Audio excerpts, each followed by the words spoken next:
ओम शांति। राजयोग एक आध्यात्मिक यात्रा है। जब हम राजयोग करते हैं तो राजयोग में मन की जो शक्ति है, पावर ऑफ माइंड, उसको हम यूज करते हैं, क्योंकि मनुष्य का मन बहुत तीव्र वेगी है। एक सेकंड में कहां से कहां चला जाता है। आप सोचो कि अगर ये कहा जाए कि आपका कोई मित्र लंदन, अमेरिका, ऑस्ट्रेलिया में बैठा है और उसको याद करना हो तो कितना टाइम लगता है। With in a fraction of a second मन लंदन, अमेरिका, ऑस्ट्रेलिया पहुंच जाता है। ये नहीं कहते हैं कि इतना दूर है, इतने किलोमीटर है, मैं कैसे उस व्यक्ति को याद करूं। नहीं, सहज मन चला जाता है। ठीक इसी तरह अगर ये कहा जाए कि बचपन की कोई घटना आप याद करके सुनाइए तो मन 20 साल पीछे चला जाएगा या 25-30 साल पीछे भी चला जाएगा बचपन में, और वो सारी घटना को आप वर्णन करके सुनाते हैं। ऐसा हुआ था, ये कहा था, उसने ऐसा किया था, सारी बातें इतना स्पष्ट स्मृति में आ जाती है। ये नहीं कहते हैं 25-30 साल हो गया, कैसे मैं उस घटना को याद करूं। या कोई भविष्य का प्लानिंग करना है, आज से 5 साल के बाद तक का, वो सारा प्लानिंग भी मन कर लेता है। मन के लिए कोई बंधन या बैरियर नहीं है। समय या स्थान कभी भी मन के लिए बंधन या रुकावट नहीं बन सकता है। इतना तीव्र वेगी मन है। तो ये जो मन की पोटेंशियल है, ये जो मन की शक्ति है, उसी को ही हम राजयोग में यूज करते हैं ईश्वर को याद करने में। और इसीलिए कहा कि ये एक आध्यात्मिक यात्रा है, मन की यात्रा है, कि जब मन को हम ईश्वर के सानिध्य में ले जाकर के एकाग्र करते हैं। परंतु इस आध्यात्मिक यात्रा के 3 कदम है। प्रथम कदम है जिसको हम कहते हैं इट्स अ जर्नी इनवर्ड्स, भीतर की यात्रा है। उसके बाद दूसरा कदम है जिसको हम कहते हैं इट्स अ जर्नी अपवर्ड्स, जब मन को उस परमात्मा के सानिध्य में ले जाते हैं। और तीसरा कदम इस यात्रा का है इट्स अ जर्नी आउटवर्ड्स। प्रथम कदम जो कहा कि इट्स अ जर्नी इनवर्ड्स, भीतर की यात्रा है, तो भीतर माना आत्म स्वरूप में स्थित करना। आत्म स्वरूप जब हम कहते हैं तो भाव ये है कि जो आत्मा की वास्तविकता है, उस वास्तविकता में हम अपने कॉन्शियसनेस को ले जाकर के स्टेबलाइज करते हैं, स्थित करते हैं। जैसे कि मान लो कि एक व्यक्ति डॉक्टर है, जब घर में है, छुट्टी के दिन पर है, तो उस समय वह अपने आप को डॉक्टर नहीं समझता है।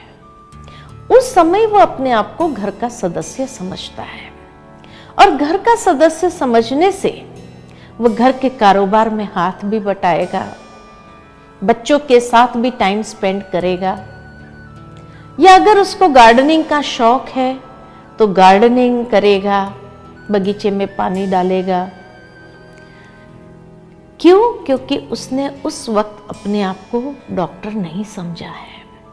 लेकिन जैसे ही मंडे मॉर्निंग होता है और उसको हॉस्पिटल जाना है, कि कोई रटता नहीं है कि मैं डॉक्टर हूं, मैं डॉक्टर हूं, मैं डॉक्टर हूं। लेकिन जैसे ही ये स्मृति जागृत होती है, तैयार होते होते मैं डॉक्टर हूं, कि कौन याद आता है उसको? हॉस्पिटल याद आएगा, पेशेंट्स याद आएगा, ऑपरेशन याद आएगा, किस पेशेंट को क्या ट्रीटमेंट देनी है, किस पेशेंट को डिस्चार्ज करना है, ये सारी प्लानिंग उसकी शुरू हो जाती है।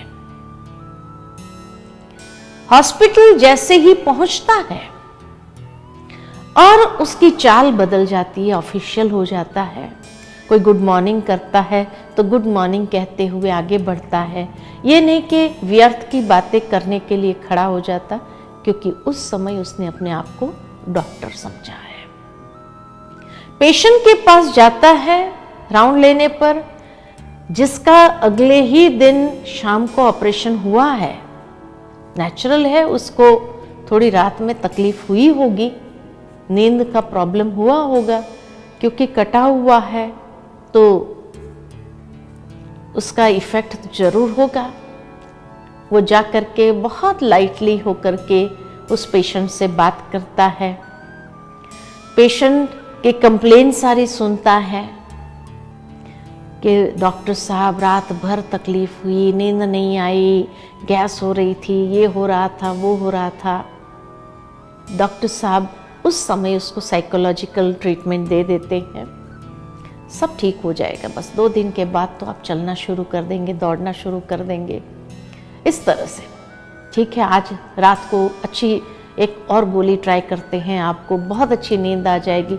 इस तरह से फिर उसके बाद जैसे ही ओपीडी में आकर के बैठता है और मान लो वहां कोई रिश्तेदार आ जाए और रिश्तेदार सवाल पूछना शुरू करे, डॉक्टर साहब कैसे हो, घर में माताजी पिताजी कैसे हैं, बच्चे कैसे हैं, परिवार में सभी ठीक है? डॉक्टर साहब क्या कहेगा? सब ठीक है, बताइए आपको क्या तकलीफ हो रही है। मना उस वक्त उसने अपने आप को रिश्तेदार नहीं समझा है, उस समय वो अपने उस कॉन्शियसनेस में है कि मैं डॉक्टर हूं।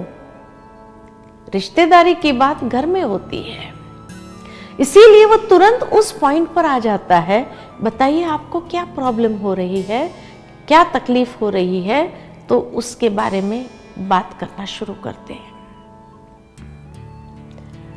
मान लो कि उसी वक्त उसके घर से फोन आ जाए और माँ ने कहा कि बेटे शाम को तुम जब घर लौटो तो फलानी चीज बाजार से ले आनी है। हाँ करके फोन रखेगा, लेकिन जब शाम को घर जाएगा तो भूल जाएगा। माँ कहेंगी ये भूलने की बीमारी तो मुझे है, तुम्हें क्या हो गया?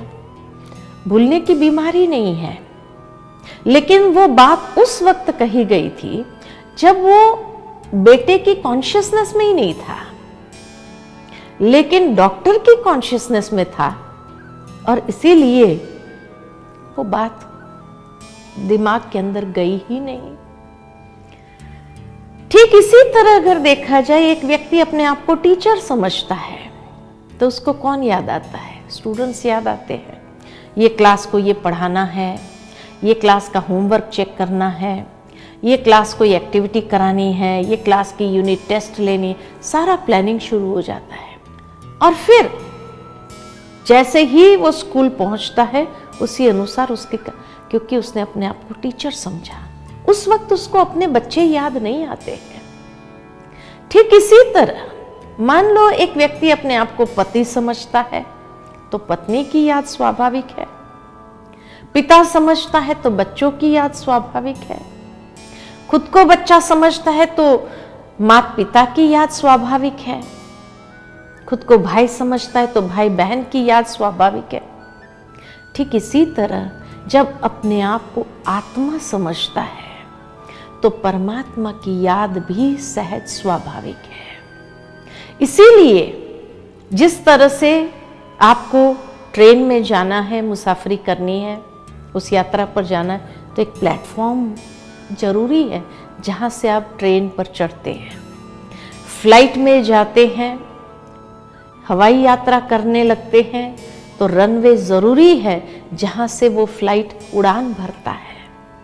ठीक इसी तरह मन को भी एक उड़ान भरनी है तो प्लेटफॉर्म कहो, वो रनवे कहो, जहां से हम उड़ान भरते हैं, तो तो उसके लिए आत्मस्थिति बहुत जरूरी है। खुद को देह समझ करके आप ध्यान करने बैठेंगे तो देहधारियों की याद स्वाभाविक आएगी। खुद को मालिक समझ करके बैठेंगे तो अपनी प्रॉपर्टी याद आएंगी, कारोबार याद आएगा। इसीलिए जब ईश्वर में ध्यान लगाना है तो उस वक्त अपने आप को आत्म समझना बहुत जरूरी है। और वो आत्मा भी कैसी? मैं एक शुद्ध, निर्मल, पवित्र आत्मा हूं। इस कॉन्शियसनेस में जैसे ही हमने मन को स्टेबलाइज किया तो धीरे धीरे सेकंड कदम, जिसको कहा जाता कि मन सहजता से उस उड़ान के लिए तैयार हो जाता है। आत्मा के जो 7 गुण हमने प्रथम सत्र में देखे थे, आत्मा के परिचय के समय, वो 7 गुण का स्वरूप बनना, ये प्रथम कदम है। उसके बाद जो दूसरा कदम है, इट्स अ जर्नी अपवर्ड्स। परमात्मा के सानिध्य में मन को ले चलते हैं। तो जैसे ही आत्मनिश्चय किया कि मन उस ईश्वर की ओर जाता है, और जैसे मैं आत्मा अति सूक्ष्म दिव्य ज्योति बिंदु स्वरूप हूं, तो नेचुरल है कि आत्मा का पिता परमात्मा भी दिव्य ज्योति बिंदु स्वरूप है। तो कनेक्शन होना स्वाभाविक हो जाता है। जिस तरह से कोई भी 2 वायरों का कनेक्शन करना होता है तो दोनों का ऊपर का इंसुलेशन उतारना पड़ता है, फिर वायर को जोड़ो और तब जाकर के करंट पास होता है। ठीक इसी तरह आत्मा की बैटरी डिस्चार्ज है। जब परमात्मा से जोड़ते हैं तो उस परम स्रोत से वो शक्ति प्राप्त होती है जिससे आत्मा की बैटरी चार्ज होती है। लेकिन यहां कई बार कई लोग हमसे ये प्रश्न करते हैं कि बहन जी, कहीं ऐसा तो नहीं हम सोच रहे हैं हमारी बैटरी चार्ज हो रही है, होती कुछ नहीं है।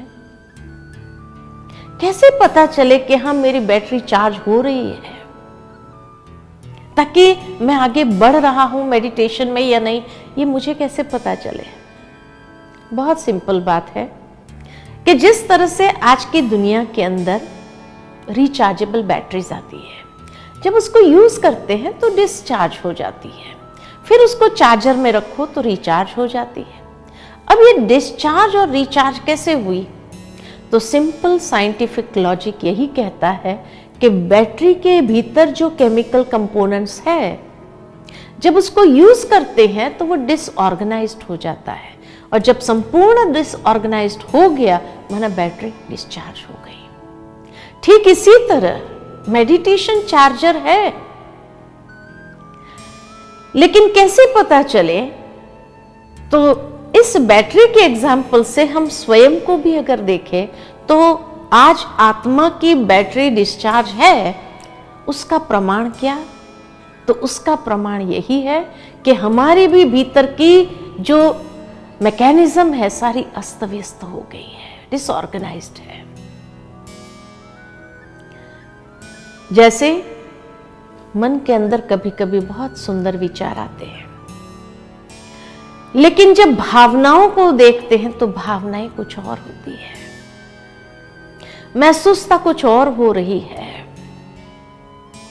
मनोवृत्ति कुछ और है, दृष्टिकोण कुछ और है, वाणी कुछ और निकल रही है, व्यवहार कुछ और है और कर्म कुछ और है।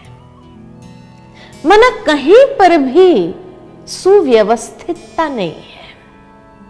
इसीलिए कई बार लाइफ में लोगों को फ्रस्ट्रेशन आता है कि जो मैं सोच रहा हूं वो मैं महसूस क्यों नहीं कर पाता, वो मेरी वाणी क्यों नहीं है, या वो मेरी भावनाएं क्यों नहीं है, वैसा मेरा व्यवहार क्यों नहीं है। तो डिसऑर्गेनाइज्ड है, बैटरी डिस्चार्ज है। अब मेडिटेशन चार्जर है, लेकिन जब हम अपने आप को उस परम स्रोत के साथ जोड़ते हैं, मन और बुद्धि ये दो पिन है, जब उसको जोड़ते हैं उस परमात्मा के साथ में, तो जो ईश्वर से करंट आती है वो दिखाई नहीं पड़ती है, लेकिन उस करंट से हमारे भीतर एक परिवर्तन की प्रक्रिया आरंभ होती है। और ये परिवर्तन ही प्रमाण है कि बैटरी चार्ज हो रही है। वो परिवर्तन भी सकारात्मक परिवर्तन, जो खुद को भी महसूस होता है, हमारे आसपास वालों को भी महसूस होता है। इसलिए कई बार कई लोग कहते भी हैं, जब से इसने मेडिटेशन शुरू किया है तब से उसमें बहुत चेंज आ गया है। पहले तो कैसे रफ डफ बात करता था, असभ्य शब्द निकलते थे, लेकिन अब उसके अंदर जैसे धैर्यता, गंभीरता आ गई है। बहुत जल्दी रिएक्टिव नहीं है, पहले तो बहुत जल्दी रिएक्टिव, अरे छोटी छोटी बातों में इतना टेंशन ले लेता था, अभी इतना टेंशन नहीं है। तो ये चेंज, ये परिवर्तन जो दिखाई देता है, ये प्रमाण है कि शक्ति आई है, तभी तो ये परिवर्तन हुआ है। डिस्चार्ज बैटरी है, उसका प्रमाण क्या? उसका प्रमाण यही है कि छोटी छोटी बातों में गुस्सा, चिड़चिड़ापन, tension, misunderstanding, mood off, mind disturb होना, ये सारे लक्षण है कि बैटरी डिस्चार्ज है। तो बैटरी चार्ज हो रही है तो मनुष्य के अंदर धैर्यता, गंभीरता, शांति ये स्वाभाविक आने लगती है। लाना नहीं पड़ता है, या कोई दिखावे की बात नहीं है, लेकिन जैसे जैसे बैटरी चार्ज हो रही है, जो सोच रहा है वही महसूस करने लगता है, वही उसकी वाणी निकलती है, तो सारी इंटरनल मैकेनिज्म एक दूसरे से हार्मनी में फंक्शन करने लगती है। और जैसे ये हार्मनी होने लगी, सुसंवादिता आई, जीवन इतना सरल, सहज होने लगता है। इसलिए कहा कि बैटरी चार्ज होने का प्रमाण है कि अब छोटी छोटी बातों में टेंशन नहीं, कोई बात हुई सहजता से हो जाएगा, पार हो जाता है। किसी ने कुछ कहा, फील नहीं किया, ठीक है, उसने अपनी समझ के हिसाब से बोला, ये उसकी समझ है, मेरी समझ क्या है। तो व्यक्ति के भीतर पर्सनैलिटी में काफी चेंज आता है, तो ये प्रमाण है कि बैटरी चार्ज हुई है। और तीसरा कदम इस यात्रा का है, इट्स अ जर्नी आउटवर्ड्स, कि जब मेडिटेशन के द्वारा हम अपनी बैटरी चार्ज करते हैं और जैसे जैसे ये पॉजिटिव एनर्जी से चार्ज होने लगती है, वैसे वैसे वो प्रकंपन व्यक्ति के आसपास क्रिएट होने लगता है।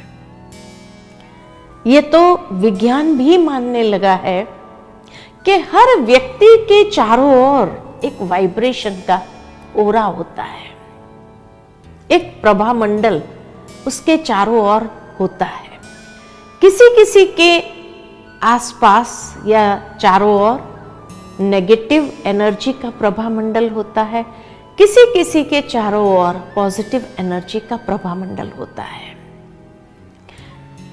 लेकिन जितना व्यक्ति के चारों ओर पॉजिटिव एनर्जी का प्रभा मंडल क्रिएट होता है, पॉजिटिव ओरा होता है, उतना उसको बेनिफिट यही है कि वही पॉजिटिव एनर्जी का ओरा उसके लिए एक कवच बन जाता है, जो उसको सुरक्षित रखता है। आज के युग में मेडिटेशन की आवश्यकता क्यों है?